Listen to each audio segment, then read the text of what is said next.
Op. Okay. Okay. Okay, Oh, perfect. hello. So here we have Mohammed Hashama. He's a co-organizer, and also Abdelkader Lasmar. Hi, nice So, to meet you. Hey, so hey Mohammed, guys. he's Nice he's a to meet you. professor at the national school, and he's the guy who is doing mathematical image processing. By the way, Excellent, so excellent. Nice to meet you. Nice to meet you. Nice to meet the proper expert on this topic. And thank you for accepting to give a talk.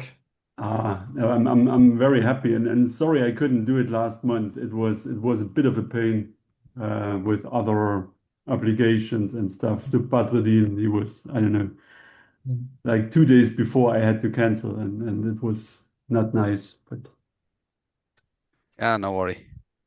can you see my slides? Yes. Yeah, now it's okay. Excellent. I think we can start. Yes. Probably people will start coming in a couple of minutes, but Yeah. I think I we will can just start. rearrange all the windows on Yeah. my laptop so I know where I am. Okay. So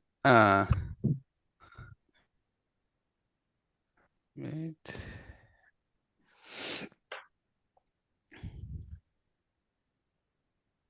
Okay, should I start?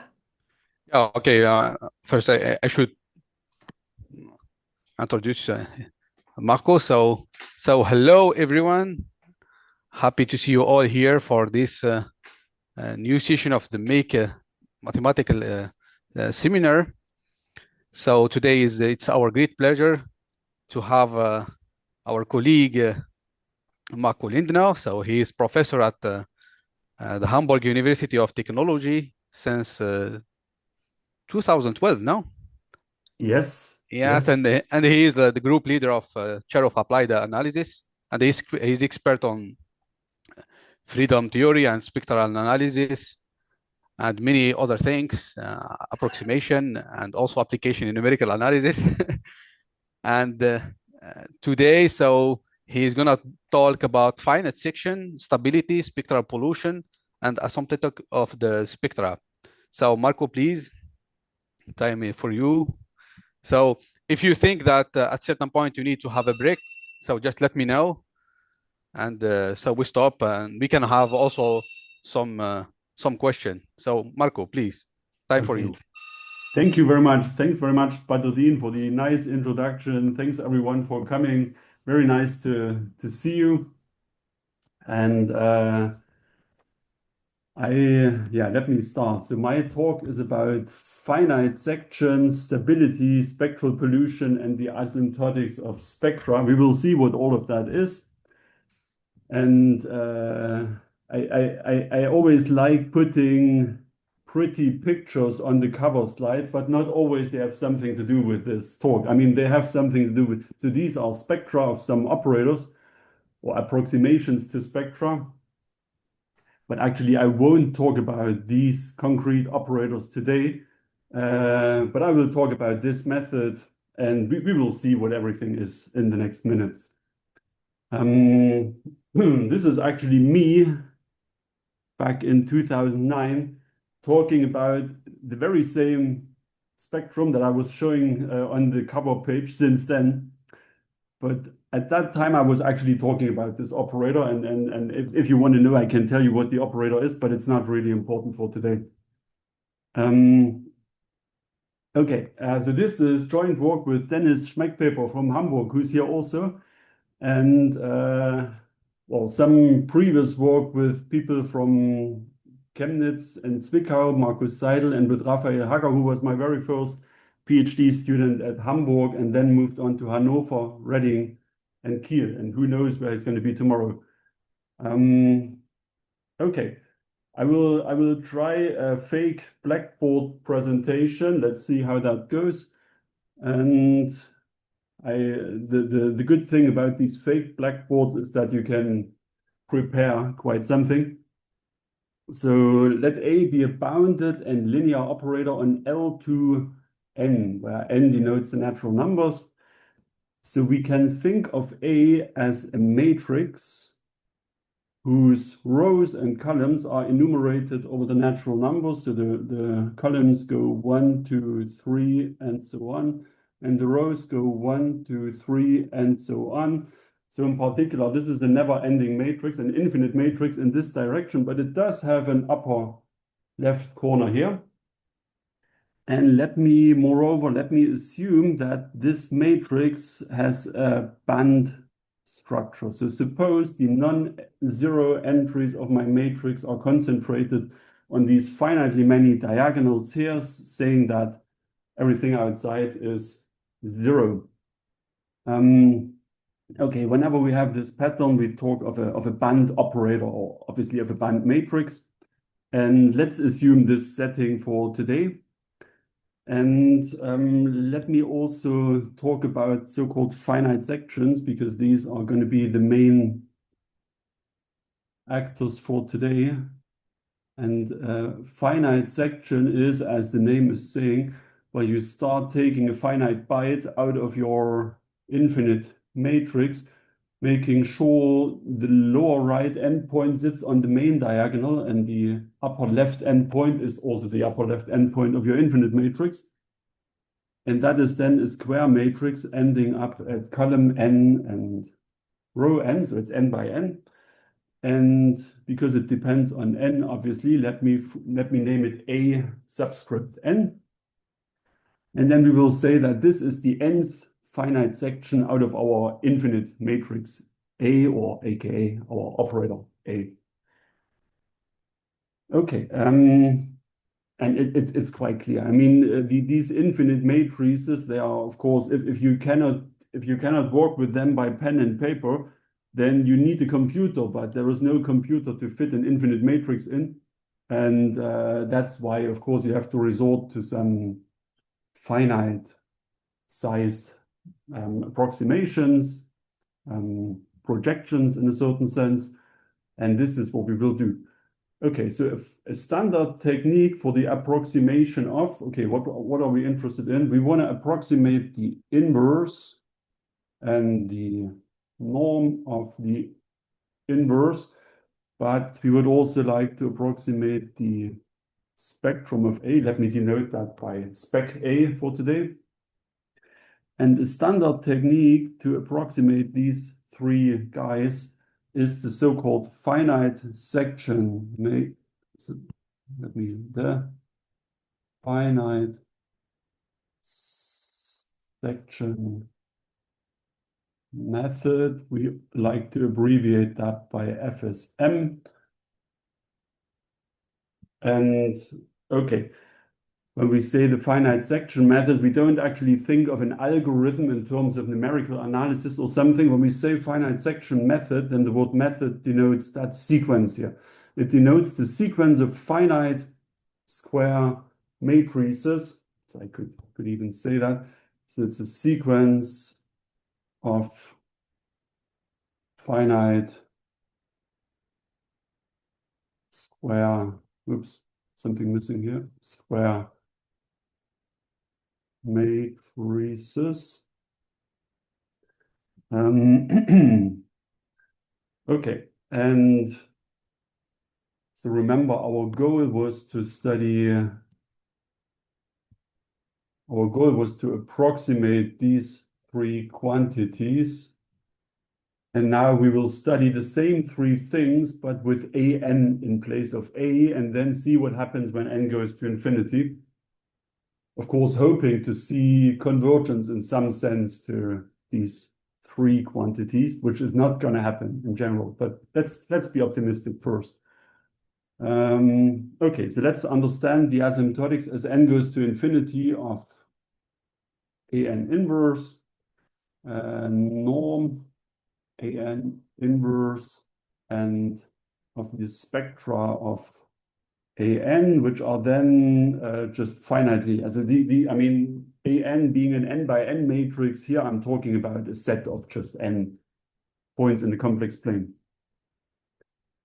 Okay, actually, it turns out that it's a much better question to ask about the so-called pseudo spectra, epsilon pseudo spectra. Let me denote them by spec with a subscript epsilon of AN instead of spectra of A. And let me explain what that is in the next slide. So what is the epsilon pseudo spectrum of a matrix or even of an operator? Okay, so this is a quick introduction to the epsilon pseudo spectrum. Yeah, so we fix a positive parameter, positive, but typically when you say epsilon, you think of something very small. Parameter epsilon, and you define spec sub epsilon of A to be the following thing. It is the set of all spectral variables lambda, complex plane, where the norm of the resolvent is huge, and huge means bigger than 1 over epsilon, where we think of epsilon as tiny. That's why I'm saying huge. And if we say that, then we treat this norm of the inverse as infinity if the inverse doesn't even exist. So lambda could be part of the spectrum, in which case this inverse doesn't exist. Then we would treat this norm as infinity, which is clearly bigger than 1 over epsilon. So what I'm saying is that the spectrum is part of the epsilon pseudo spectrum, or I could say the epsilon pseudo spectrum is a certain neighborhood of the spectrum of A. And well, in the case where A is a normal matrix or normal operator, meaning that A commutes with its adjoint, right? So A star equals A star A. In that case, you would get that this neighborhood is equal to just the usual epsilon neighborhood of the spectrum, which is a bit boring, which of course makes all of these studies a bit ridiculous, when you could just say, okay, I'm talking about the spectrum and I'm drawing an epsilon neighborhood around. But in general, when this is not the case here, then this is not an equality. So what we can show is that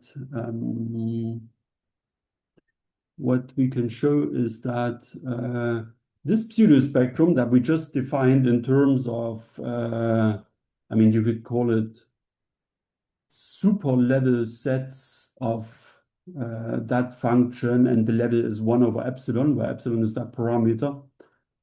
So this set is at the same time, not easy to see, but still true.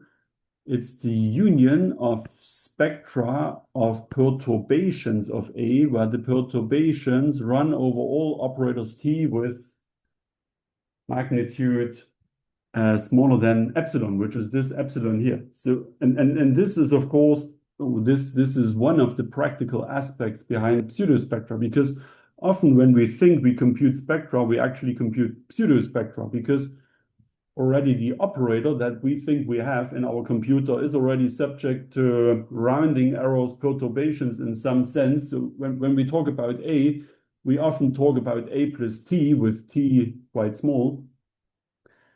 And then when we compute that one spectrum, we are actually already part of this union, which is then part of the pseudo spectrum. And if you're a normal operator, then that's not too bad. If you're a normal operator, then a perturbation by magnitude epsilon or smaller than epsilon will bring your spectrum not far away from the operator, not more than epsilon, which is what you would expect. But if you're non-normal, then that set could be much bigger than the epsilon neighborhood of the spectrum. And that's when it's getting interesting. So pseudospectra, that's what you want to study when you have a non-normal operator. And let me continue my sales pitch down here. So why is it sometimes a good idea to study pseudospectra, not spectra? Well, computing them is numerically more stable and numerically more sensible thing to do, because I mean, if you think of spectra, for spectra, you would check, okay, for which lambda is this thing equal to infinity, or for which lambda is maybe the determinant of this guy equal to 0. And we all know that on a computer, it's not a great idea to check equality for 0 or check equality at all. You would rather then check whether something is smaller than machine precision or smaller than something small, positive. And that's exactly what you do when you study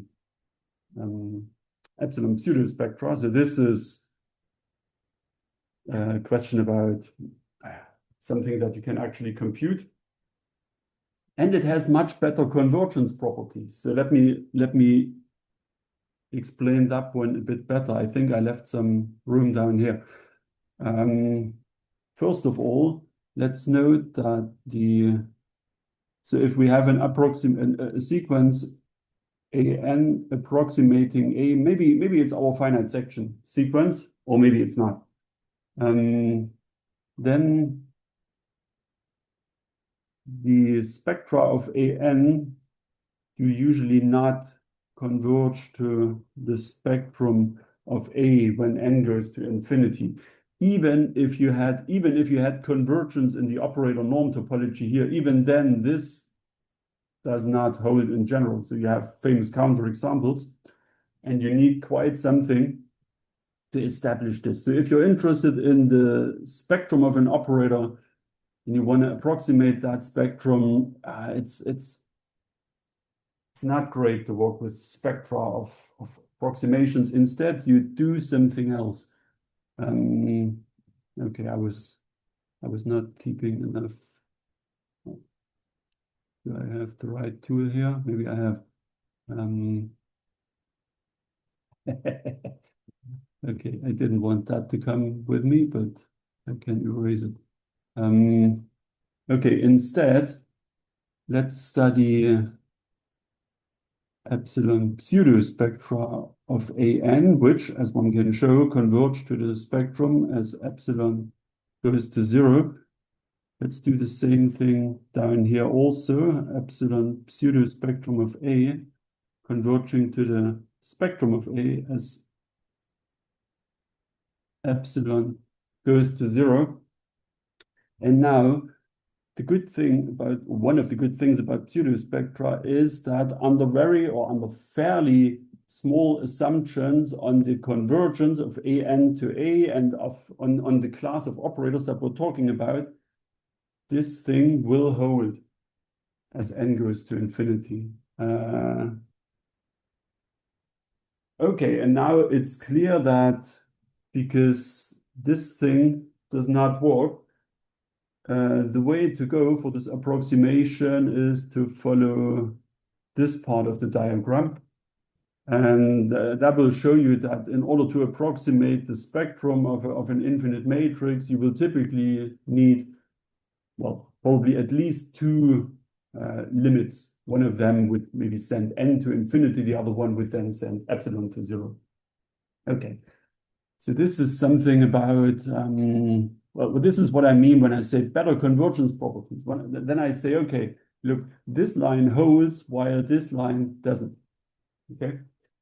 Okay, and then one more comment in favor of pseudospectra could be if you're interested in dynamical systems. So we all know that when you study the norm of, what is it, e to the t a as t goes to infinity, then the behavior, or in particular the fact that this decays to 0, depends on the location of the spectrum of A. So if the spectrum of A is entirely in the left half plane, then you would observe that this decays. This goes to 0 as time goes to infinity.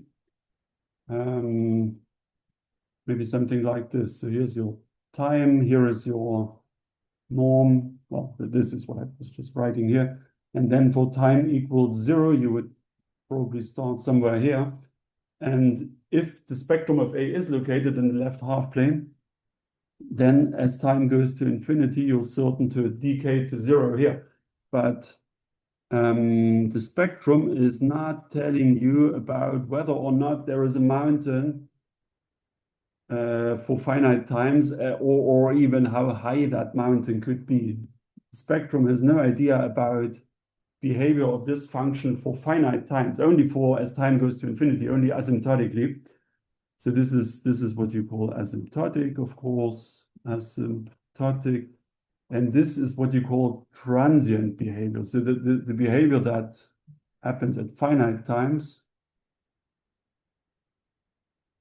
transient behavior. And this here is entirely governed by the spectrum of A, while this here has to do with the pseudo-spectrum, epsilon pseudo-spectrum of A, okay?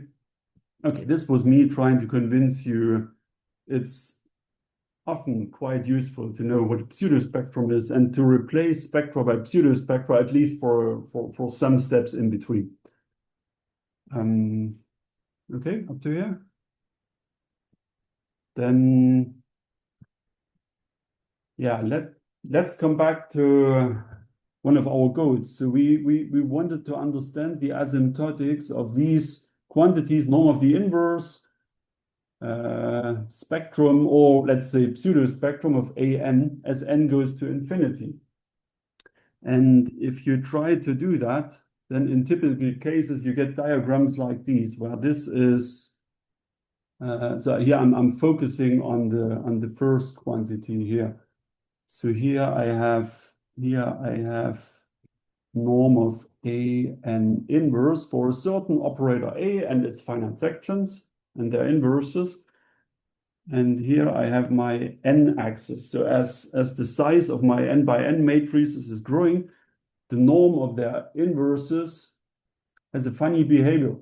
And I was saying it right away, we should not expect this to converge to what we want. We shouldn't even expect it to converge. It might not. And you see in this example, it looks like we find 1, 2, 3, 4. Okay, nobody can count down here. Quite some partial limits, right? So this function here, or this quantity, accumulates here, here, here, and well, from time to time. And we want to understand, okay, what is this? What are these values? Where are they coming from? So what's going on here? Okay, so this is actually something that a student of mine did 7 years ago in his bachelor's thesis. I mean, not the whole theory, but these numerical examples, computations, and part of the theory also. Jonas Sattler. His brother is now a PhD student with us, by the way. Okay, this was me focusing on this first term. Now let me focus on maybe what's happening to the spectra of AN. What are these? Okay, so let me assume that I have an operator A whose spectrum is these 3 nice big blobs that we see here. So talking about the whole, oops, the whole components here. Suppose this is the spectrum of my operator. And now I go and approximate A by a sequence AN, maybe it's finite sections. And then I instead compute the spectra of AN. This time it's not pseudo-spectra, this time it's really spectra. When I say spectra, then I mean the collection of all these yellow points. And if AN is an n by n matrix, then spec AN consists of n points in the complex plane. Could be these. And yes, one would hope, in an ideal world, one would hope that these yellow point clouds converge to the spectrum of A, but almost no world is ideal. And what we observe is 2 kinds of failure. One kind of failure is over here. We fail to approximate this part of the spectrum. Our approximation just doesn't see it. This can happen, and if this happens, you call it spectral invisibility. So if you hear that word, spectral invisibility. So this part of the spectrum of A is invisible to these approximating operators here. And another kind of failure that you will also see sometimes is, well, your finite spectra approximating something that has nothing to do with the spectrum. It's just sitting in the middle of nowhere. And if that happens, you call it spectral pollution, like a piece of dirt.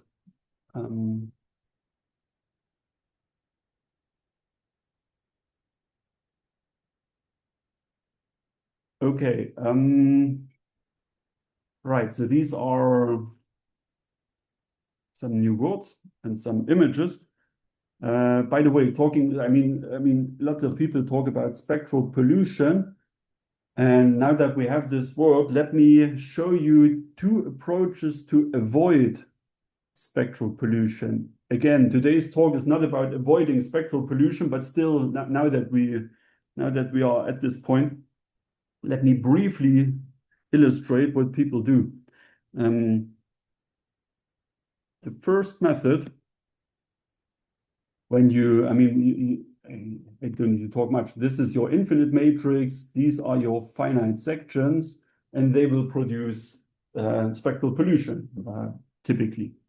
And one way to avoid this, or to at least reduce it, is to say, okay, the entry that was sitting down here and that was truncated because I was cutting here, I'm going to bring back at the top of my matrix and put it here. So this is you could also call this putting periodic boundary conditions to your truncation on the row level, on the level of rows. So you've got two truncations happening here. One is on the input or on the columns, and one is on the output, which is on the rows. And one of them you give periodic boundary conditions, and that will help quite a bit. And a second method in the very same spirit, again, looking for this guy and trying to avoid spectral pollution, is to make these matrices just that much higher. Just as far as the bandwidth of your matrix goes, you make that matrix higher, right? So it's rectangular by the amount of your bandwidth. And you just make sure you're not losing anyone down here. And then, of course, when you're talking about rectangular matrices here, then it's, of course, not so clear. You shouldn't talk about spectra and inverses and stuff anymore. So what you can still do is you can talk about pseudo spectra for rectangular matrices, and you can talk about pseudo inverses, like more Penrose pseudo inverses. And these alternative things, they form pretty much what you need when you want to turn the theory I'm going to tell you about for square matrices, into the rectangular case. Okay. If you do that, you will pretty much, totally avoid spectral pollution, but not our topic today. Instead, today, we want to understand the sources of spectral pollution. We want to see, okay, where is it coming from? We already get the idea. Okay, maybe it has to do with somebody important that I was cutting off, but everyone's kind of important here. So what are the sources of spectral pollution? And if we know the sources of spectral pollution, then maybe we can recognize it if we see it, and possibly ignore it. We say, maybe we are able to say, okay, we know that spectral pollution in this approximation method here is going to happen in a certain region. So whenever you see points in this region, just ignore them. They're not true, not right for what we want. Okay. So this is a bit more the topic of today, and I was splitting my PDF in parts. Don't ask me why. Now Zoom is in front of my panel, but give it to the other screen. Okay. If you want to ask questions in between, feel free to jump in. Otherwise, I'll just keep going. Okay, so let's talk examples. Example one is the simplest thing one could imagine, so-called Toeplitz operator. Toeplitz operator is given by an infinite matrix, semi-infinite matrix, as we say, because it does have an upper left corner, but no lower right. Or we could, its columns and rows are enumerated over the natural numbers, not over the integers, right? And when we say Toeplitz, we mean that all of its diagonals are constant. So once you know the first row and the first column, then you know everything. You just continue them in this direction. And let's also assume we have a band matrix. So the first row has non-zeros, only finitely many, and the first column has only finitely many non-zeros. And then again, zeros continuing here. Okay, so what do we want? We want to take finite sections of this guy by taking its upper left corner and going down here to row and column number n. So this is what we used to call an, the nth finite section. And to understand the asymptotics of this, well, I shouldn't say of this matrix, but of its spectral quantities, to understand its asymptotics, the key is to understand what's happening from the perspective of these two endpoints. What's happening? I mean, these are like the endpoints of the interval that I was using for truncation on the input domain and on the output domain. And so in a sense, I want to send these endpoints to infinity. Well, that one is staying where it is. That one is staying where it is, but this one is also going to infinity. So it's a bit like sitting on these endpoints and watching what's my operator doing as n goes to infinity. And in matrix languages, it's like sitting on this and that corner. But okay, this is not so difficult. I mean, this corner, not much is happening. It's only when n goes to infinity, then eventually you don't see that corner anymore. It's just moving out. So from this perspective, it feels like you're an infinite matrix. So this in the limit is just the infinite guy A again with its, let's say, 3 diagonals for simplicity. And they are constant because we are Toeplitz. Okay, that was too easy to even be interesting, but maybe this is a bit more interesting. So what's happening if you're sitting on top of that point as it moves out to infinity? Well, then eventually you don't see that corner anymore. And as a certain kind of limit,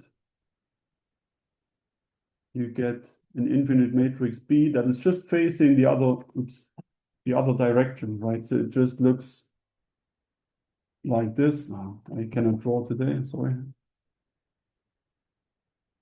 Okay. And maybe to help us understanding this matrix, let me just color the subdiagonal in yellow here.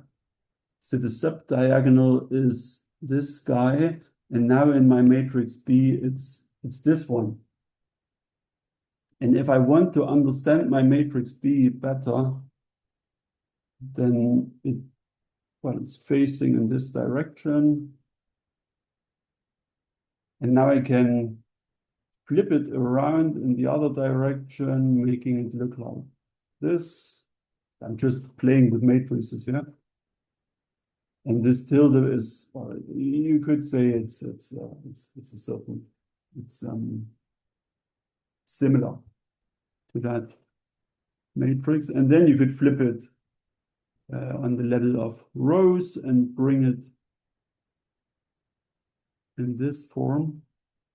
But now let's follow the yellow diagonal. Now let's see, where is it now? It used to be here. Whoops. It used to be here. Now after flipping, it's here. And now after flipping down, it is up here.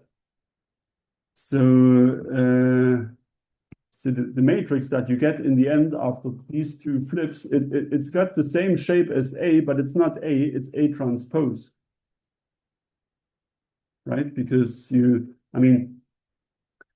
could also say that two reflections, in geometry, in 2D geometry, two reflections always lead to a rotation. So what I've done with these two reflections is just take this matrix and rotate it by 180 degrees, make its endpoint face in this direction. But then it's what used to be its first subdiagonal is now its first superdiagonal, and that's why it's not A, it's A transpose. Okay, so what are we doing here? Okay, I told you that in order to understand the asymptotics of the spectra of the AN and of the norms of inverses of the AN, we somehow need to look at these limits here, A and B. They have to do with, okay, what is this operator from this perspective converging to, and from that perspective. So in this sense, I will say that the finite section method AN, so the sequence of these finite yellow matrices, is connected. Of course, connected is a very hand-waving form to say it, but let's not be too technical now. Is connected with two operators. It's connected with A, which was this limit, and B, which was the other limit, but B is similar to A transpose. Well, and when it comes to invertibility and norm of the inverse and spectrum and pseudospectrum and all of these, then A transpose is just as good as A. So from that perspective, we could actually forget about this second operator, this second limit, and say, well, it's somehow just a reflection. It's just a copy of this guy. So in that sense, you would end up with just one operator that is governing the finite section method of AN. In that sense, we would say the FSM of A is connected with just A itself, no one else. So just the operator itself. And this is the best case. We will see other cases in a minute, of course. This is the best case. In particular, there are no, let me call them hidden operators for today. Hidden operators. B was looking like a hidden operator first. This corner was leading to an operator that was looking different. But if you flip it long enough, you say, it's not actually different. But that's because we are triplets, right? That's because we are very simple. Things will change. Okay, so we have no hidden operators because B turns out to be just A in disguise. And this is why we have no spectral pollution over here in this example. Okay, and there are, of course, famous results by Gochberg, Feldman, Silbermann, Böttcher. Some of them I did my PhD with back from the 1980s, 70s, saying exactly this. So when you study the finite section of a triplets operator, you won't see, you will see convergence, where I said it's not going to converge and certainly not to the right thing. It does converge, and it does converge to the right thing if you're a triplets operator, but not in general. So let's go to it's not nasty, but to a more interesting example. Here's example 2, and let me call it the block flip. You will see why. This is again an infinite matrix. So here are its 1, 2, 3, 4 columns and rows. And it's got a block diagonal matrix representation where each one of the blocks is the same. Let me abbreviate this 2 by 2 matrix by the letter B. Then we could say A is just diag B, B, B, and so on. And if you apply this matrix to your infinite vector, then x1 and x2 will change places. x3 and x4 will change places. x5 and x6 will change places, and so on. That's why we call it the block flip, because blockwise you flip your vector. Okay. Of course, this is, I mean, you're much better off treating this operator by pen and paper, because of course we say, okay, it's clearly invertible. You just have to apply it again and you undo what you've done. So this operator is its own inverse. No need to talk about approximation here. We say, okay, I know the inverse, I know the norm of the inverse. I certainly know the spectrum of A, which is just the spectrum of B. What is it? I mean, the spectrum of A is equal to spectrum of B, and the spectrum of this 2x2 matrix, that's a linear algebra exercise that I shouldn't get wrong, must be -1 and 1, right? So if you subtract -1s from the main diagonal, then you get a matrix with all ones, where clearly the first row equals the second row. And if you subtract +1 from the main diagonal, then you get -1, 1, 1, -1, in which case the first row is minus times the second row again. I think we've done this little exercise. But let's be stupid. Let's say, oh no, today we are finite section people. We know the result, we know what's coming, but let's see how finite sections do. And okay, so well, the nth finite section would then cut the top n by n block out of that infinite matrix, and it would lead to this thing here.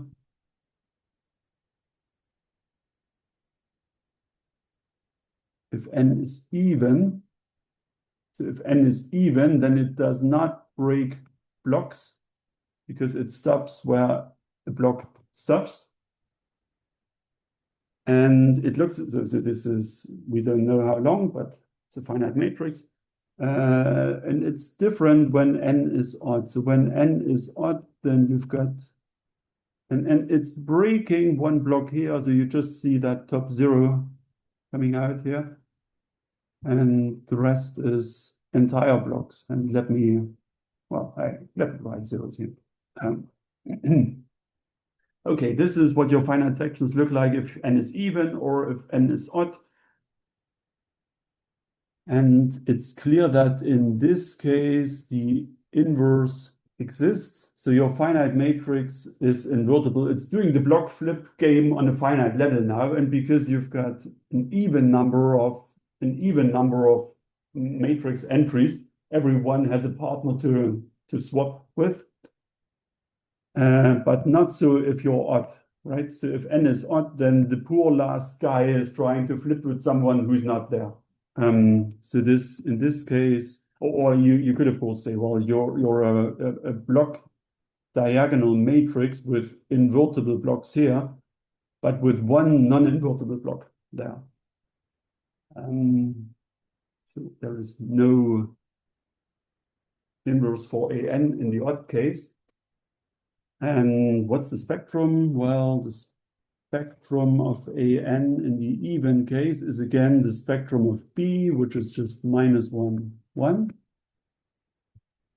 And in the odd case, the spectrum of an is now, well, it's the spectrum of B that we can see here and here and here, but also the spectrum of the 0 block here, which is 0. So we get -1, 1, but also 0, which of course doesn't really fit to what we want to see. So we see spectral pollution coming in this example. This is where it happens. Okay, so if you would just do finite sections here and increase your size n, 1, 2, 3, 4, 5, then you would see these finite spectra on your real line.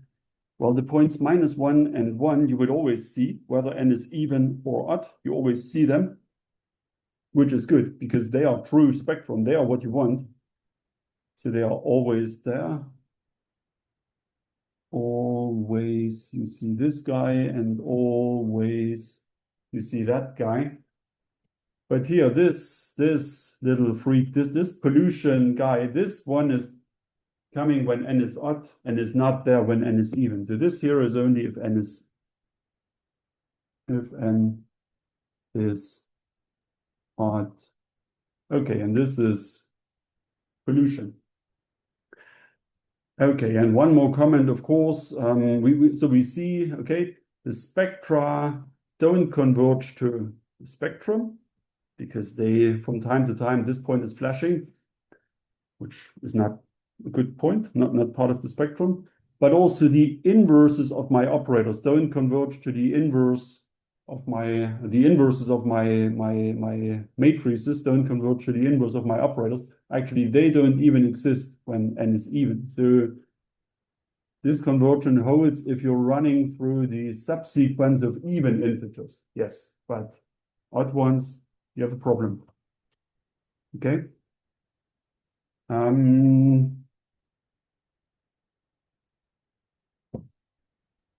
Let's stay with example 2 for another moment, and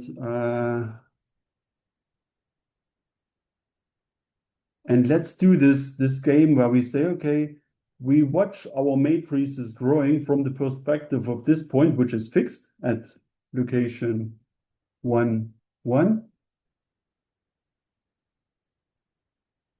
but also from the perspective of this other guy down here, which is sitting at location n, and this location is moving as n is moving out. So the question is,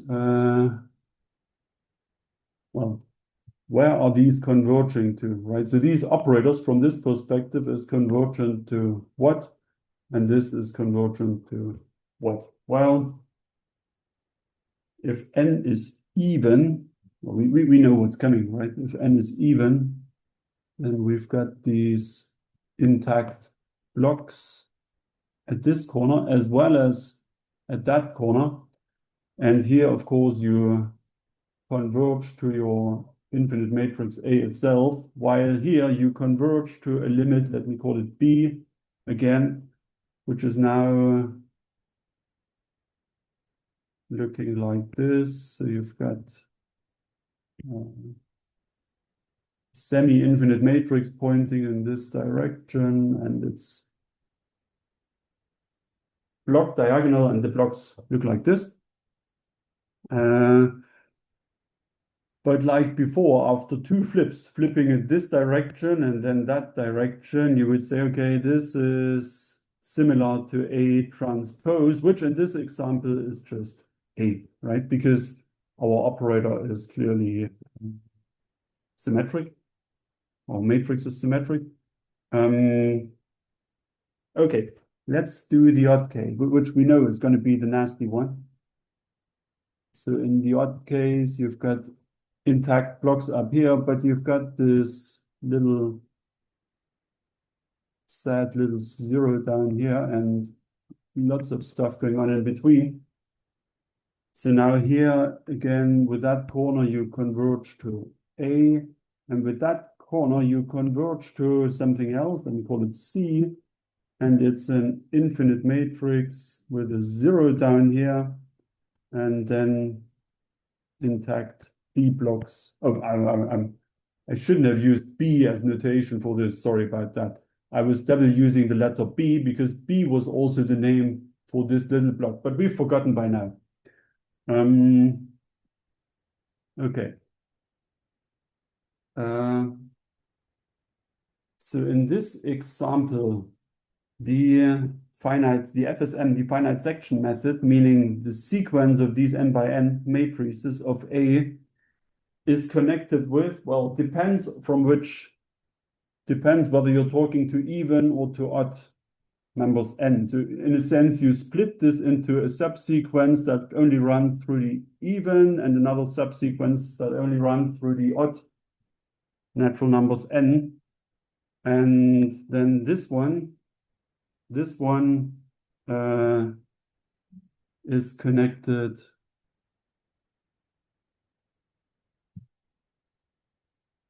with A and B, talking about this B. Oops. But then we saw that, okay, B is similar to A itself, so it's not really another operator. In which sense, we don't even have to look at two operators here. It's enough to look at A and we know what this guy is doing. So we can just cross out the second operator here. So again, we have no hidden operators and no spectral pollution, which is exactly what we observed, right? If you only run through the even numbers, then you're spot on all the time. You don't see that pollution happening. But now let's cross to the odd side. So bad things are going to come. Okay, when you're running through the odd integers or natural numbers n, then you will see the limit a and you will see that limit c. And c is not similar to a, it's just different. So this is now connected with a and c. And now this guy is a different operator. It's one of these hidden operators, an operator that we didn't see coming. It wasn't right. It wasn't part of the game. It just happened from truncations where this truncation point was in a bad place, right? So it came in by our way of approximating. So this is a hidden operator, and that's why in this case we see spectral pollution. And yes, we saw it happening. We saw it here. And we also saw that this thing has a problem when n is odd. Okay? I saw it coming when I was scrolling further from, I would say maybe this is a good time to have a break and then take a breath and continue. What's a good 5 minutes, or how long do you usually? I think 5, 10, depending if you have some questions. So yeah. So are there any question up to now?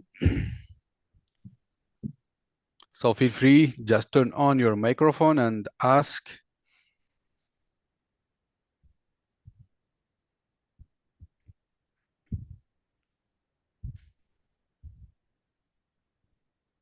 So any question?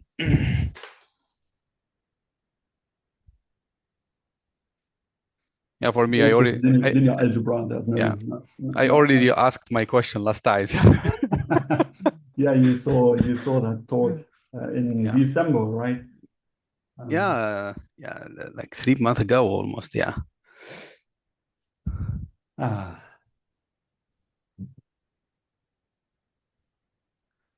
Or if you wish, we could continue if you wish. Yeah, let's wait another 1 or 2 minutes. Okay. Do you know that we got very nice weather in March here in Hamburg? No, come on. On the 1st of March when you left. I mean, here, I mean, they told me it's completely the opposite, because since I arrived, it's raining, and some part of the country we had snow. So like, depending where I am, so the weather completely changed. Well, I took it as well. We lost Batadine, but we got the sun instead, which is kind of nice. But maybe Algeria will say, "Oh, you brought the snow." Yeah, exactly. Yeah. From Hamburg. Yeah, I already like missing Hamburg, but of course at certain point we'll be there at certain point. And we miss you. Yeah, well, yeah, but by the way, so mm, have you sent, I mean, the feedback for the student regarding the exam or? Not yet, not yet. I was on holiday until my first day back was yesterday, really. Okay, well, But I'll do that this or next week, and then I wasn't expecting, but I was somehow sensing there would come questions from students, but not yet.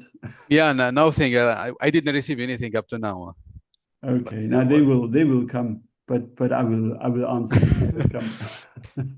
yeah, well, I'm thinking, except the two students that, I mean, they feel like, and no way like to help them. I mean, the rest of them, they should be happy. Yes, yeah. There was only one student who was on the Yeah, that Greek right, guy. and we emailed with him, and he know he's on the good side. Okay, but And the two students who failed, they know, they know. They don't need us to tell them. so in the end, I mean, the Indian guy, he came for a master thesis or? Not yet, not yet. Well, let's see, let's see. Okay, okay. Ah, yeah.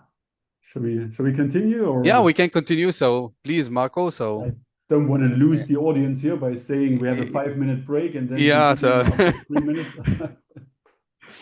yeah, we can just continue. I hope everyone's back.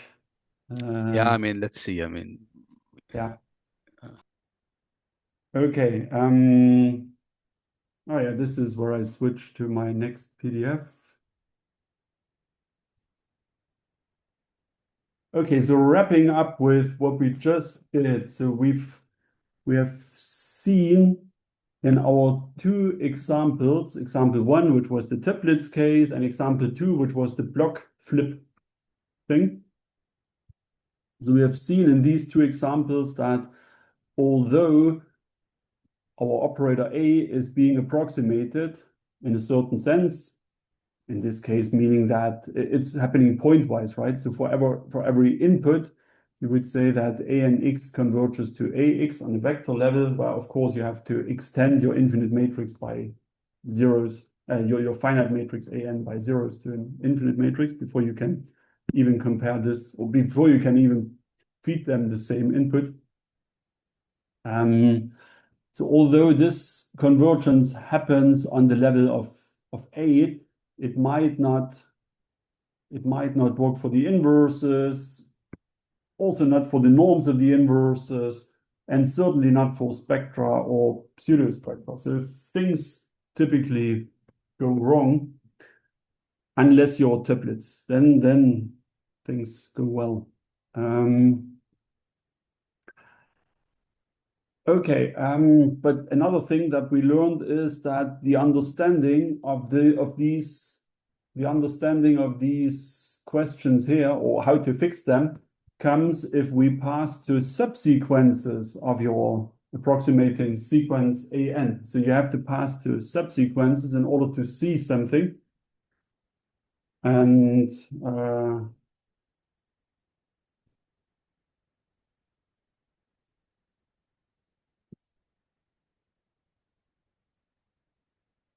so what did we do? Well, we've been looking at limits of this guy, which is always existent and always converges to A, and limits of that guy where in general no limit exists.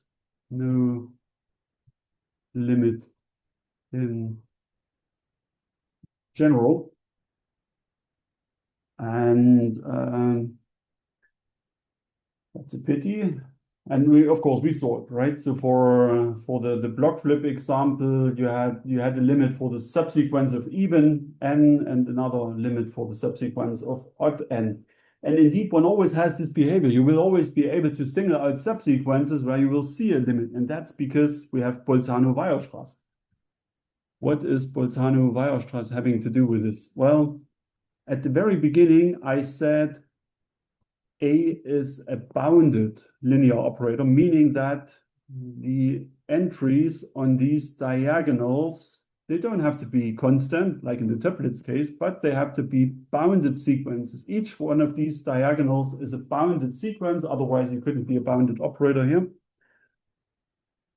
Okay, and Bolzano-Weierstrass says that, okay, if you run along a bounded sequence, there's going to be a subsequence for which you see convergence, right? So it's possible to pass to a subsequence where this red corner, talking about just the number sitting here, where this sequence of numbers converges. And then out of that subsequence, you again pass to a subsequence where also that entry here converges. And then you pass to another subsequence where also that guy converges and that one. And well, you know what I'm going to do. So you keep repeating this diagonal construction and you get, Cantor diagonal argument, which then will ensure that, yes, indeed, there exists a subsequence of the natural numbers, which leads to not only convergence of this entry, but also that, and so on. And in this sense, to convergence in this sense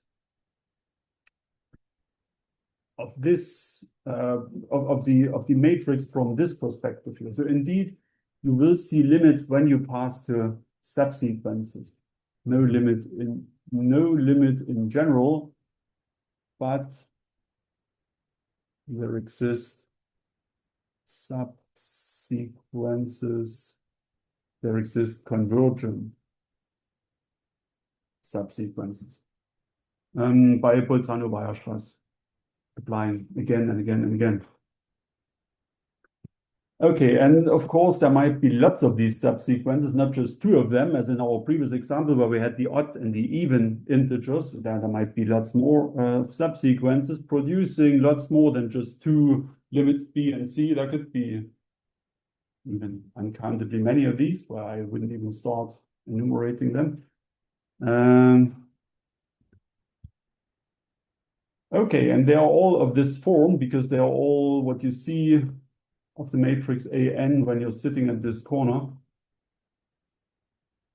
And all of them, together with the operator A that you see from here, which is boring, they govern the asymptotics of this finite section method. And let me just introduce one more notation here. Let me just say that possibly many operators here. These are what we will call the stability indicators of our sequence AN. And that name sounds a bit funny at the moment, but it will start to make sense in a minute or two. But before we make sense of it, we give it a notation. So the set of all stability indicators will be denoted by step. And here comes the sequence. And because also that looks a bit clumsy when you have parentheses and then again parentheses, well, this is, well, it's step of the sequence, but again, the sequence has, so you've got these double brackets, which I, as a lazy person, don't like writing. So I would just say, okay, let's drop one pair of parentheses and just say step AN, which should not be misleading. So it's not step of one particular matrix, it's meant to be step of the whole sequence. I'm just too lazy to write.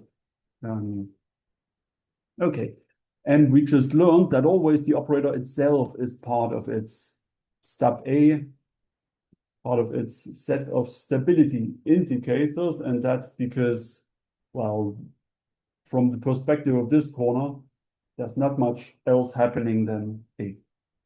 And that's always part of the game, part of the party.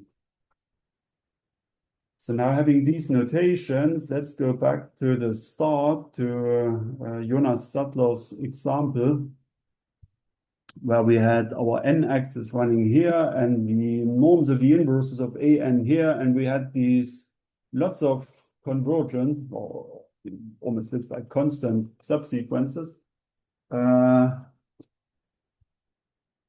And now I think we know what to write here. So these limits that we see here, these partial limits, I should say, because they are limits of subsequences, it looks like, I mean, it looks like this is a closed red line, but of course you're only running through a certain subsequence of n's here.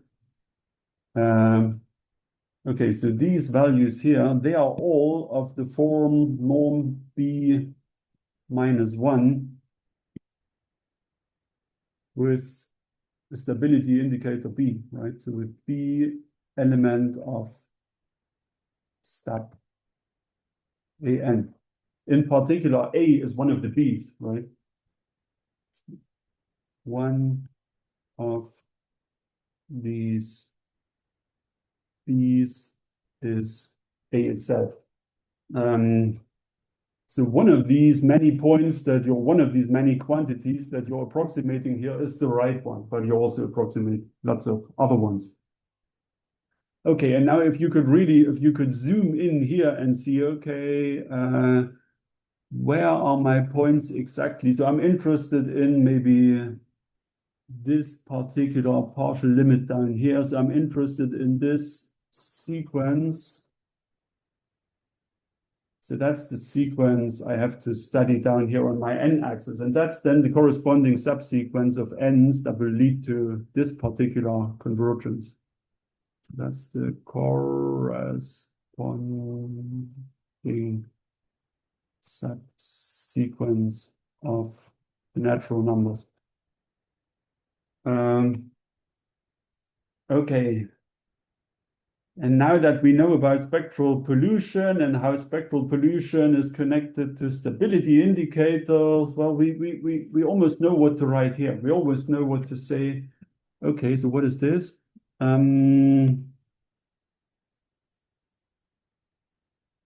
Knowing means, I mean, we have a proof, not yet today, but Dennis and I, we have it since 2000, since 2022, I think. So what is this? Well, you take the union of spectra of B, where B is running through your stability indicators of your sequence AN. And if you do that, you will get much more than just this red bit. You will then have to erase the true spectrum, which is not exactly, but pretty much what you would get if you would take this union here and dropping A itself from the family of stability indicators. Well, it's not the same. But, okay, so if you ask me who's to blame for spectral pollution, then I say, okay, it's one of these hidden guys. It's one of these B's who are stability indicators, but they are not A. They are not the right operator. It's one of them caused by not so nice truncations. Okay.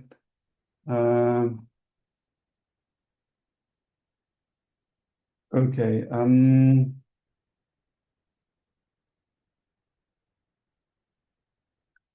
And to be precise, now looking into Dennis' eyes, I have to be precise here.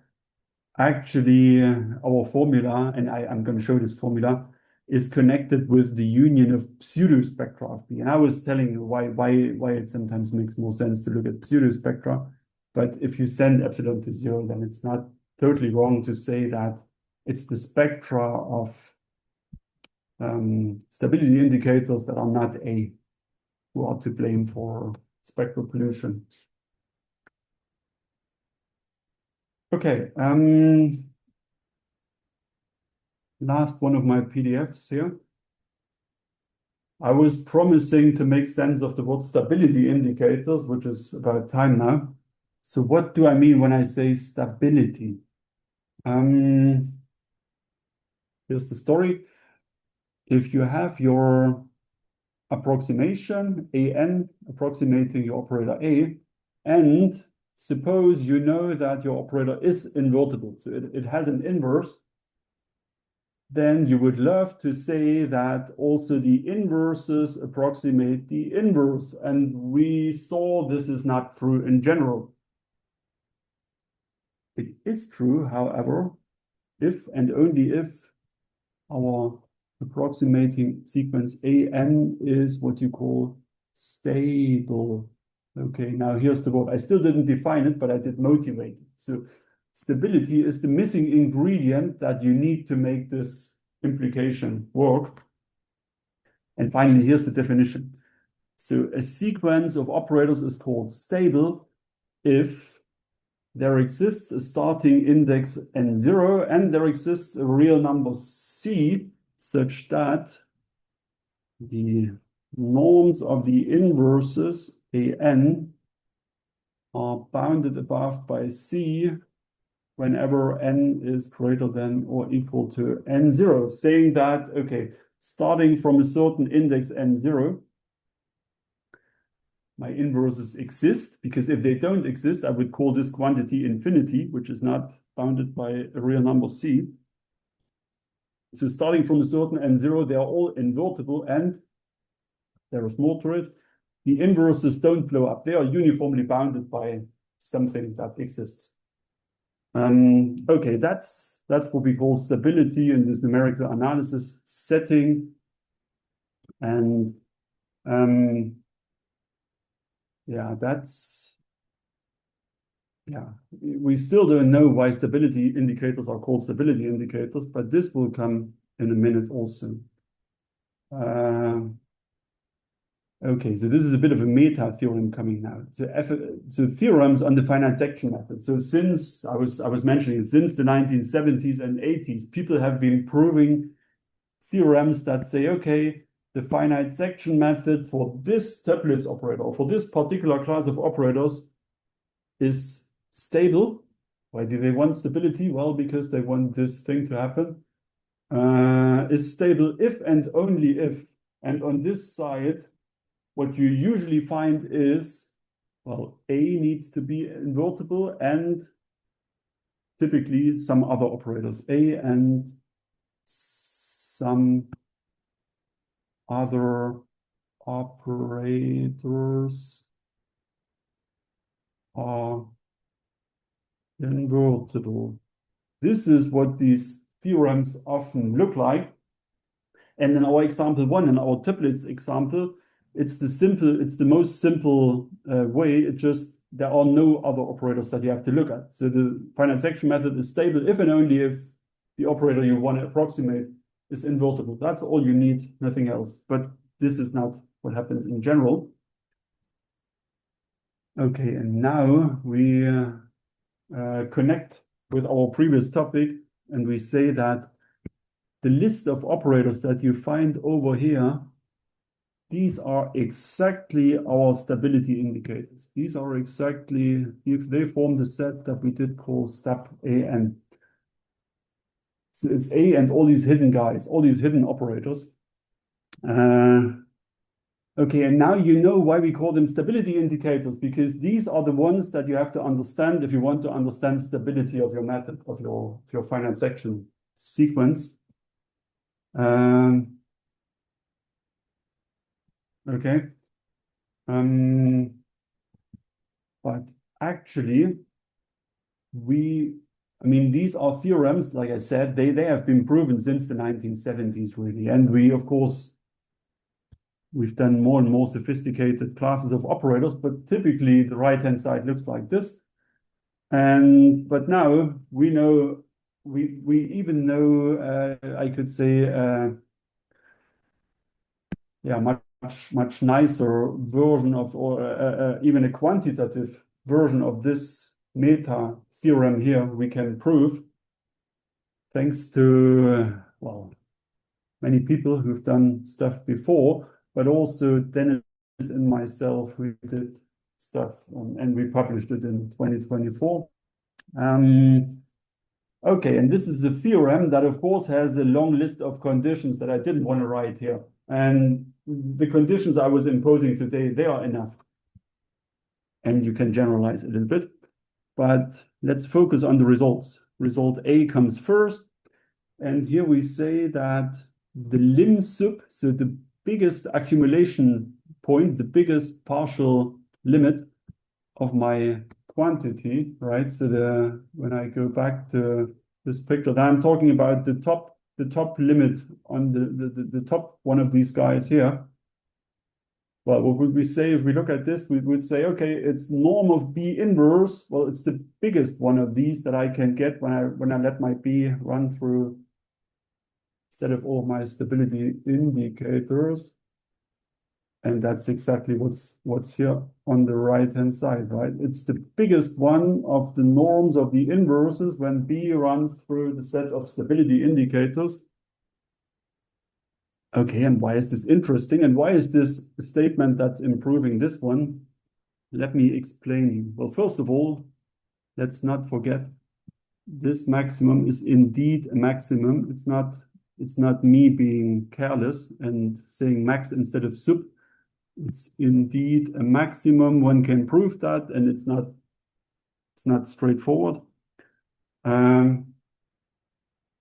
And let me now focus on the left-hand side. What is the lim sub of the norms of the inverses? Well, I'm claiming that this has to do with stability. This is a thing that is finite if and only if my sequence AN is stable.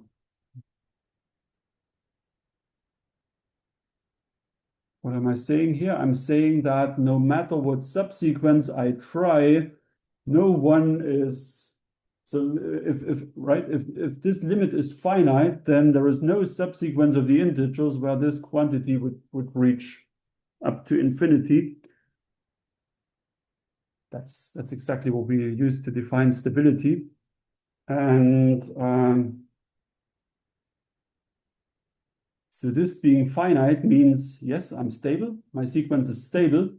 And now here, this meta theorem says my sequence is stable if and only if all of its stability indicators are invertible. And here we say even more. We say, yes, all of them are invertible. Their inverses exist, and no one of them is infinity, because otherwise the right-hand side would be infinity. But we even have this quantification. We even know, okay, actually this lim sub is just as big as the biggest one of the inverses. Okay, which is improving this meta theorem on a quantitative level quite a bit. And the second statement down here is statement B. Let me explain what lim sub means in that setting. Here it was clear. It was lim sub of a bunch of numbers. Now I'm talking about lim sub of a bunch of sets in a complex plane. And note I'm writing epsilon down here. When you say lim sub of a sequence of sets, you mean, let me make it short, the set of accumulation points of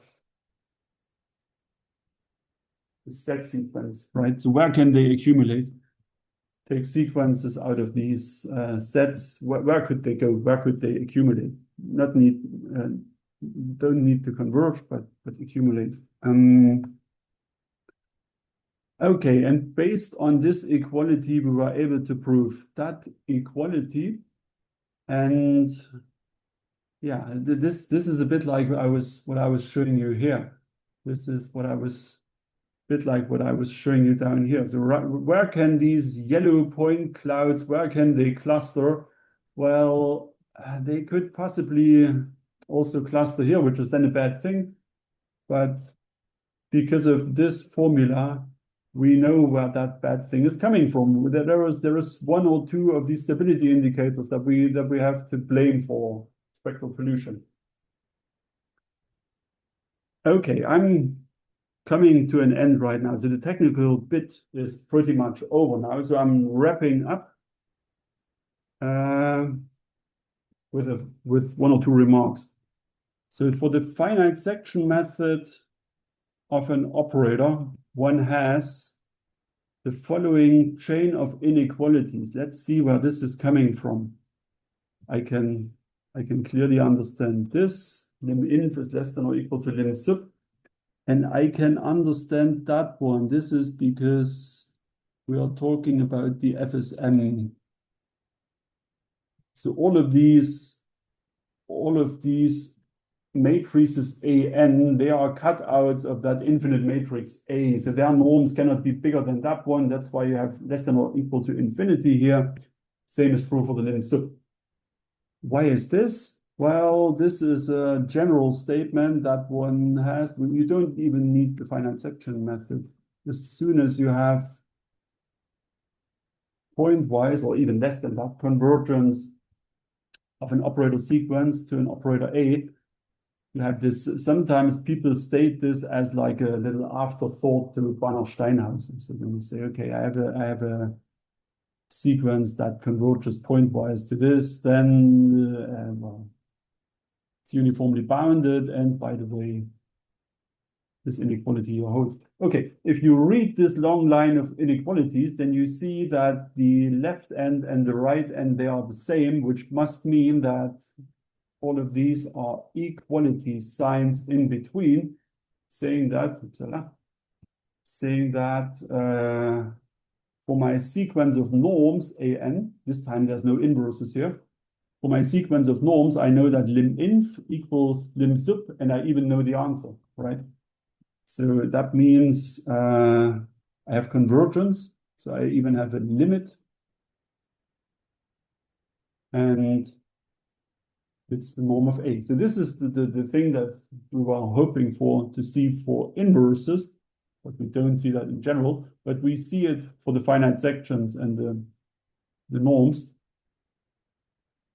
Why am I saying that? Well, because when you want to study the condition numbers, and we remember the condition number of a matrix is the product of the norm and the norm of the inverse of that matrix, and it tells you about numerical analysis. If you have a perturbation to your right-hand side, how far can you trust your solutions? So numerical analysts are interested in condition numbers, especially what are they doing when you make the matrix bigger? So being scared about this blowing up to infinity. Understanding the asymptotics of this product here is 99% understood if you understand this factor here, because this factor is trivial. For this guy, we just proved that this converges to the norm of A. The only thing one doesn't know, and the only difficult question is, what is this factor doing? But we also ticked that box. We also studied that question. What am I saying here? I said, okay, by studying the asymptotics of these norms, we did pretty much the whole job of studying the asymptotics of the condition numbers. So when you read a paper where people say, look, I understood the asymptotics of condition numbers, what they actually did was to study the asymptotics of these guys, because these are typically not difficult. But of course, it's much easier to sell a paper when it has the word condition numbers in the title rather than these. Well, it depends on who you want to sell it to, of course. Okay, we can extend what we just did to bi-infinite matrices. So L to Z here, not N. We can even go to a higher dimension. So this doesn't have to be set to the power 1. This could be set to the power 3 or what else. We can go away from band matrices to what we call band-dominated operators, which are norm limits of band operators. So you can even allow for infinitely many non-zero diagonals, as long as you have an off-diagonal decay in a certain way to allow for this approximation. We can pass from L2 to LP, and we can even go to Banach space value LP. This is a lot more technical stuff. Let's not go into detail here, and also because time is almost up. Let me finish with one last slide where I think I owe you at least an idea about how to prove these things. And when I say things, I mean how to prove statement A. And if you have statement A, then B follows. How do you prove that? How do you do this? And why am I talking about this? Because actually I'm not a numerical analysis guy. Why am I talking about finite sections. Why am I cutting around matrices? Well, because the question about stability of your sequence of finite matrices is equivalent to asking whether a certain operator, and I will tell you what that operator is a Fredholm operator. And this is actually our business. This is what we actually do. We study Fredholm properties. We study essential spectra. We study so-called limit operators. But by doing this, we can use a certain backdoor into numerical analysis and tell them about stability for operators that they didn't know already. But okay, so what's this guy? What's this operator? Well, you will see as soon as you answer, it's a Fredholm operator on what space? Well, you take a direct sum of our finite matrices, which must then be acting on a direct sum of L2 spaces on finite intervals, discrete intervals. And now these you can identify with the L2 of the discrete space, the direct sum of these finite intervals. And a picture says more than 1,000 words. Here is the interval from 0 to 1, or from 1 to 1, from 1 to 2, 1 to 3, 1 to 4, keep going. And you keep stacking these intervals in the next dimension. So you go from 1D to 2D plane, discrete plane. And on this thing here, you study your operator A1. On this, you study your operator A2, A3, A4. And now you know what is the operator that has to be Fredholm in order for your sequence to be stable. And even this equivalence is not too sophisticated. I mean, what is stability? Stability means, well, finitely many of these layers here could be non-invertible. But then the rest, after a certain, so I can draw a line here such that, and let me call that point N0.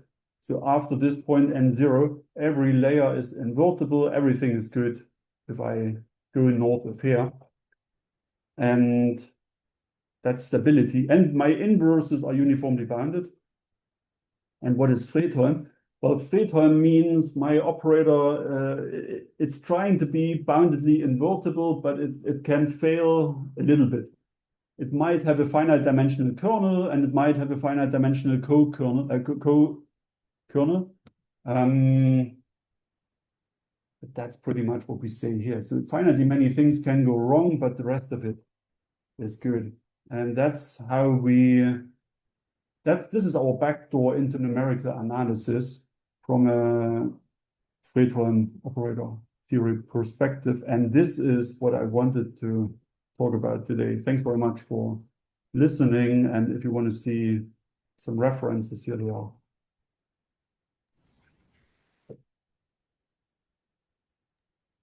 Okay, thank you so much, Marco. So let's thank Marco. So are there any questions?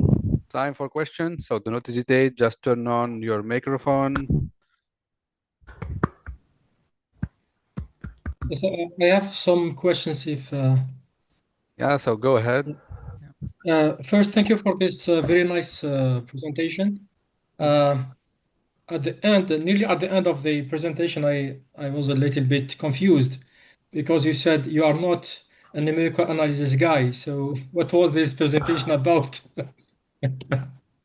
So my first question is, could you maybe re-explain or give a more rigorous definition of what are the stability indicators? Yes.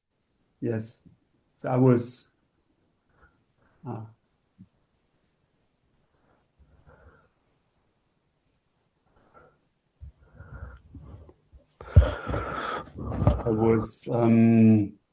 was trying to explain it from the matrix perspective, where I say, okay, what is the limit if I keep sitting at this corner, which is of course not a nice thing to say. So here you could say, okay, this is the limit as n goes to infinity of my sequence an itself.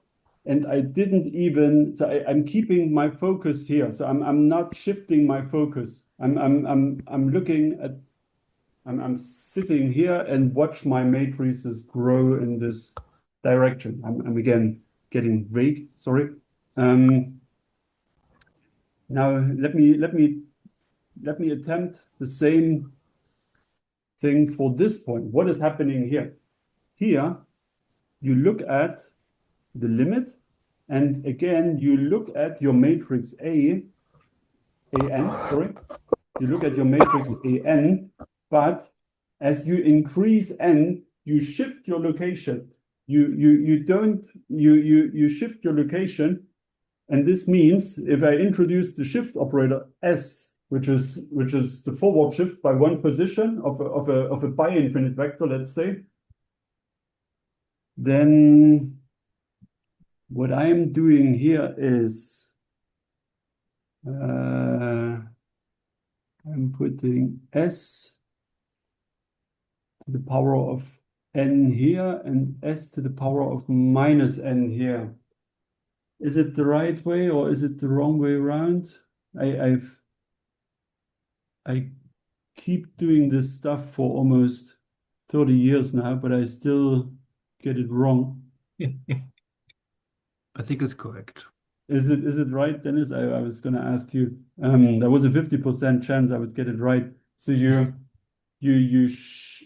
it's if you want to know what your operator is looking like out there at plus infinity, it's like you send your vector out to 1 million. So this is your forward shift by 1 million.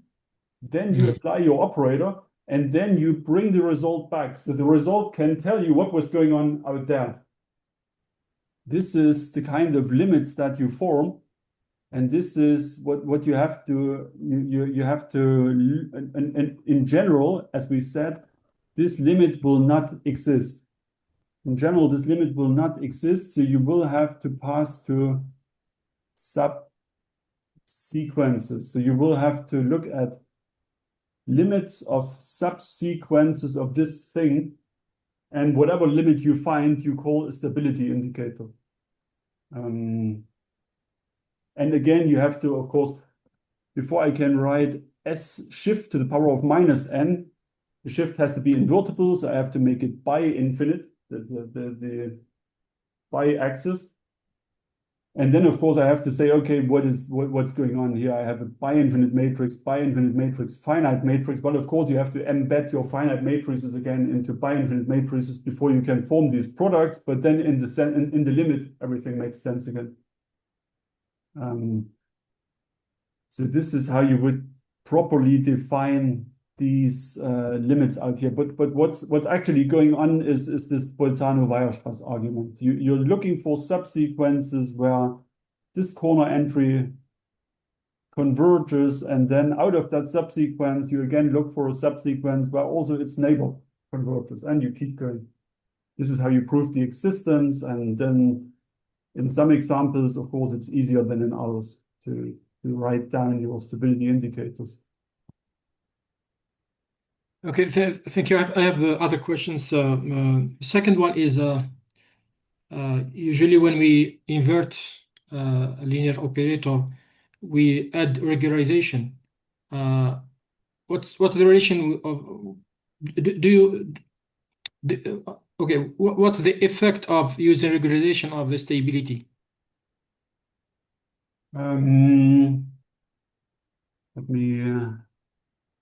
Let me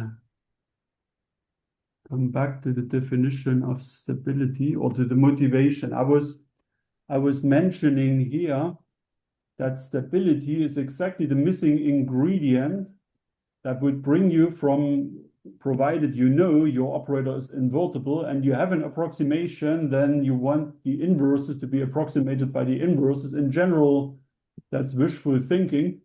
Unless you have stability, then it works. There exist versions, just copy and paste versions of this statement here exist when you talk about pseudo-inverses. So you're not talking about proper inverses, you're talking about pseudo-inverses. And they also exist when you're talking about regularization in terms of TSVD, which means truncated singular value decomposition. Okay. So if your condition number is bad, that means some of your singular values are close to zero, not zero. Zero wouldn't be a problem if you want to form the pseudo inverse. Let me call the pseudo inverse A plus. Then pseudo inverse is okay. Singular value of zero is just then zero again. You're not trying to invert zero. But if some of your singular values are tiny and close to zero, then their inverses blow up and they lead to problems, to a blow up in the norm. And then truncated TSVD means give me a threshold. It means, okay, if these are, so here's zero, if these are your singular values hanging around here, and the fact that some of them are very close to zero, but not zero, leads to their inverses being huge, then you say, okay, give me a threshold, maybe here, threshold, what should I call it, tau.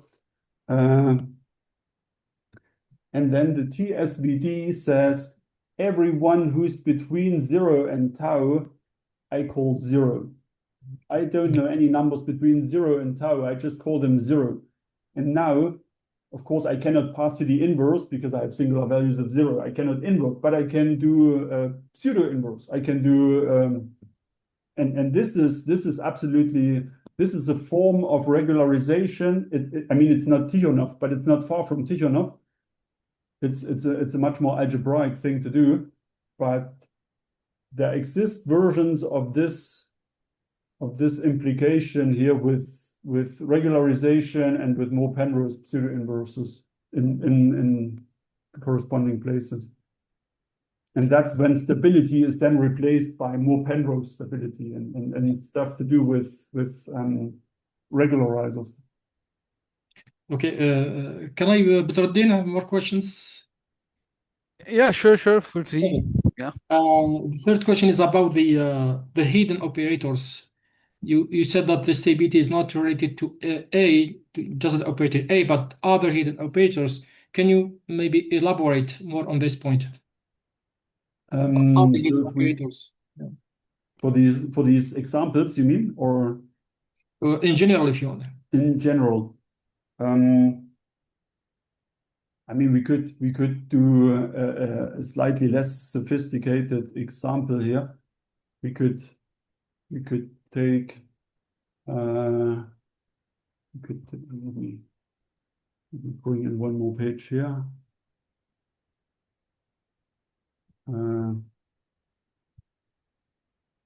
If your operator A is, maybe for simplicity, let me make it a periodic operator. So it goes, the main diagonal goes A1, A2, A3, A1, A2, A3, and the sub-diagonal goes B1, B2, where am I writing? I don't know. B3, and the super diagonal goes C1, C2, C3, and they keep repeating also, like,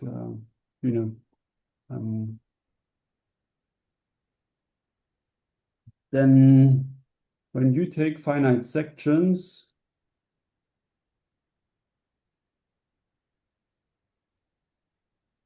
this corner always looks the same, but for this corner here, you have three different situations, right? So you have one situation that goes A3, A2, A1, and the corresponding other diagonals here. Then one situation goes A2, A1, A3, and these other diagonals. And one more situation, you have A1, A3, A2, and these other diagonals. And these will then be your, I mean, these are your stability indicators. We call them B1, B2, B3.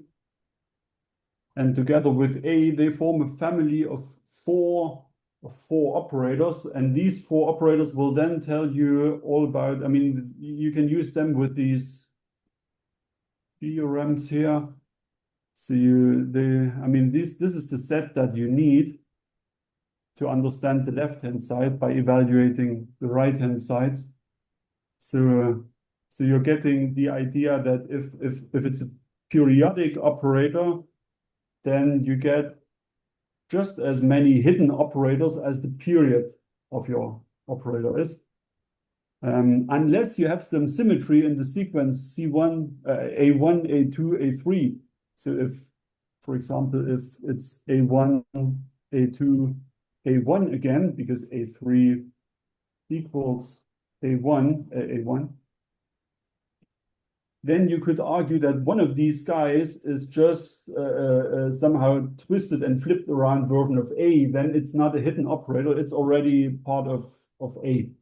But in general, you would get as many hidden operators as the period of your diagonals. And if you've got finitely many periodic diagonals, then you can, of course, say they all have the same period by passing to the, what's it called, the smallest common multiple or of the periods. And you can always argue like this. So for periodic operators, we can write down everything. And that's one of the examples where, of course, everything is very explicit and one can understand and check. It's pretty much like the second example. Where am I? Pretty much like this example here, which was also periodic, right? So here on the main diagonal, you have constant sequence of zeros. And on the other diagonals, you have, what is here? 0. Oh, no, sorry, that's not. With all ones. Okay, no, these are actually, this is actually, no, this is not constant. This is wrong. This is of course zeros here. So these diagonals here are two periodic.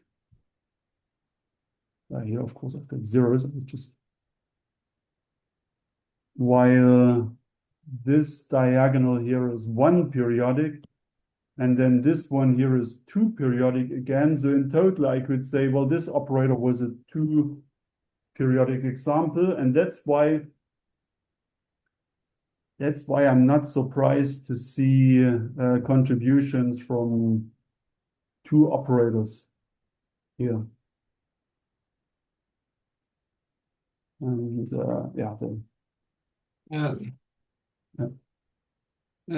this is really interesting because we have an let's say handy way to characterize the set of stability indicators. Another question when dealing with practical problems, for instance, in image processing, I think you are familiar with. How can we use this, what you presented, to help us better modeling or to design better algorithms? Yeah, that's the tough question, of course. So for the results that what I presented here and also what we wrote up in this paper, the results are the nicest when you use this finite section method, as I was, right, which is just taking n by n cutouts of your infinite matrix, and then you have not much flexibility. Then that's what your sequence, that's your approximation, right? Given an operator A, the sequence AN is pretty much given as soon as someone says take finite sections. But actually, what Dennis and I did generalizes to more general approximation methods here, as long as some of the conditions that we also need here are satisfied.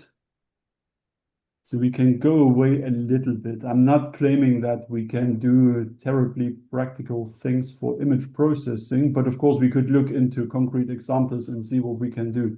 But we are not, what the stuff that we did is not just restricted to finite sections. In fact, we can go beyond that particular method, and we can study other approximation methods and still get the same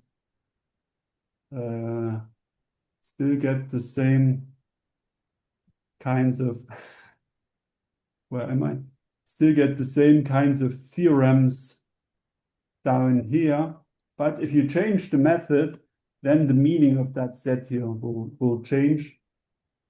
And so in that sense, the right-hand side will adapt to the left-hand side. May I add something to that? Dennis. Sorry, because I mean, I also have to start setting my PhD, right? Yes. So, I mean, the way I would also think about it, I mean, especially B is, I mean, there's also a long tradition, like with Embry's book on pseudospectra, there's a long way. Like, I feel like one has to be careful, is what this theorem really tells us. So you cannot naively try to approximate things, which I think we often do.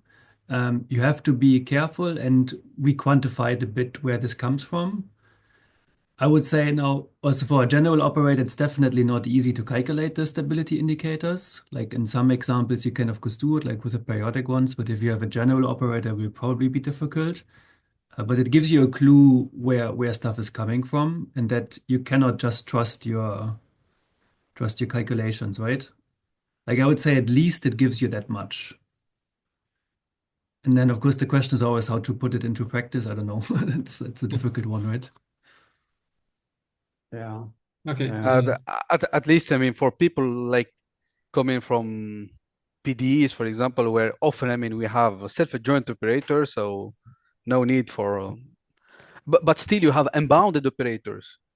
So I think that would be like the next step for you guys to go forward and think what can you do in terms of unbounded operators. I'm telling this because I already like studied some problems where you have a self-adjoint operator, which is quite nice, and then you can construct like a sequence of operator that converge in certain topology, but in the end the spectrum is completely different, or at least like you have like a new guest in the end, which is very bad, like a component of essential spectrum which erased there. And so often, for example, recently, I mean, I started doing something where typically, I mean, we can like get back like the norm resolvent conversions by just like taking out like certain kernel, but which is infinite dimensional space. So that would be like the pollution that Marco was telling us about, but it's not like a set of point, but it's literally an interval of the essential spectrum. Yes. And sometimes it reduced to a single point. So probably, I mean, that would be nice. I mean, if one start doing something in this direction. Yeah, And absolutely.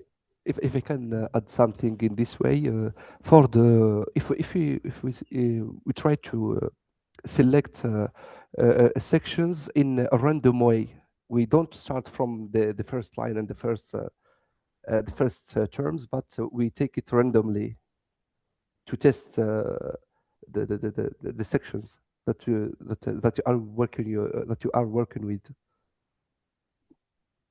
Oh, you mean because we say that there are always some bad subsequences, why not choose them randomly? Or Yeah.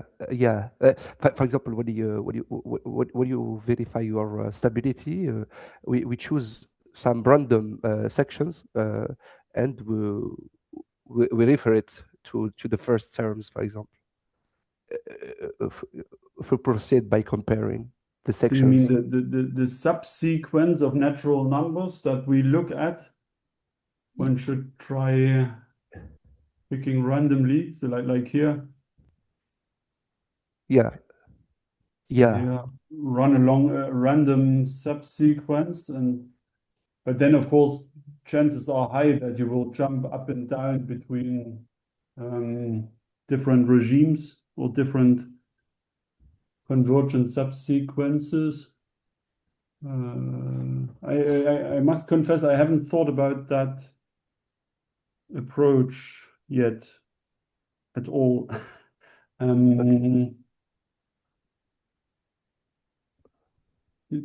Yeah. Do you have is there a method or a motivation behind that question? Is someone else doing that and it works well? Or The motivation is that I have think about is that in the matrix in our operator we have the information which is spread in all the length of the matrix, and if we look for a special region randomly, and from this section we construct our approximation. Can we do something like that? okay, I see. For example, the weight of the matrix is in some because the matrix we are okay. That's it's a very very it's for very high dimension. So do you mean you put a section somewhere in the matrix, or you just choose a random size? Exactly. No. Anywhere. Okay. Exactly. Anyway, exactly. So you're even playing with both endpoints, right? So the interval, both endpoints of the interval are random, not just the length. Exactly. Then it's like, so when we do the stuff in the bi-infinite setting, which is what we said we can do, then of course both endpoints of your interval have to go to infinity, one to plus, one to minus infinity. Exactly. And you have two subsequences that you have to talk because they, because of the band structure, they stop talking to each other as soon as they have some certain distance. They don't see each other anymore from the operator perspective. And then it doesn't really matter along which sequence one of them is jumping and which sequence the other one is jumping. So you even have to look at combination products of, or you even have to look at combinations of subsequences here and there. And but yeah, we know how to do that in 1D. But then introducing randomness on both of these subsequences, I have no idea. But I mean, it's like you would also cut out infinitely many, right? I mean, and you would probably also do it growingly, I assume, right? Right, you want to stamp out still growingly many of those sections, right? Yeah, I think, but then you just get a sequence that's still bounded, right? It's still a bounded sequence. And actually everything Marco talked about is still valid for that version. So then you can even start like with a randomly sequence of, you just have to make them growingly, and then everything is still true. So then again, you could look at the limit operators of this. So you stack them, then you still look at limit operators. So then I would think that at least in the limits, I don't think you can get maybe much new things. Because sorry. We are okay. That's in some region in the matrix there is no information. We have lack of information. We are okay.